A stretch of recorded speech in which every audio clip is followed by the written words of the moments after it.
serving in mission SIM le Baptist Church of Mizoram te hi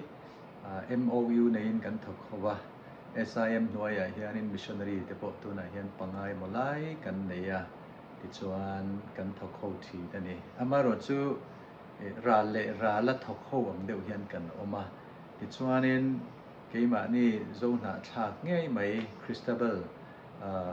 SIM a chanro poimo tak mai director pakhat alo ni nu hian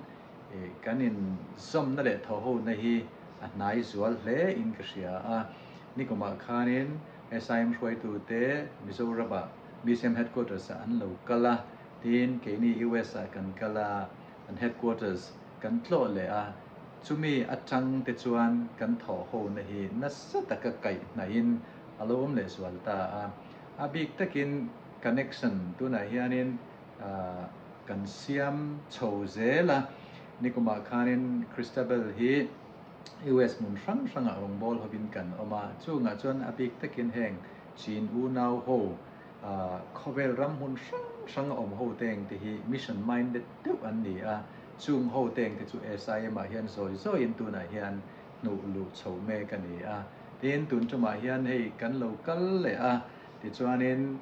chin ho in khom pui lian lutuk CBNA a te Chrisipo hianin rongbol na te neya asaya chuba ka chuan SIM chanchin hin na satakin asoi boka an hruai tu poino mo te nen tikhan in kom na te nei zela tuna hian SIM rongbol na a hianin heng kan chin u nau le zo na thlak te hi na satakin kai nei kan oma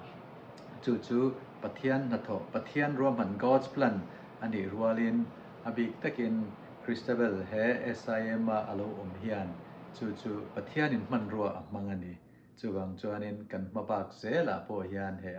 SIM rongbol na hian nasa zokin tam zokin kan tho ho zel don ani ti hi chiang takin ka mo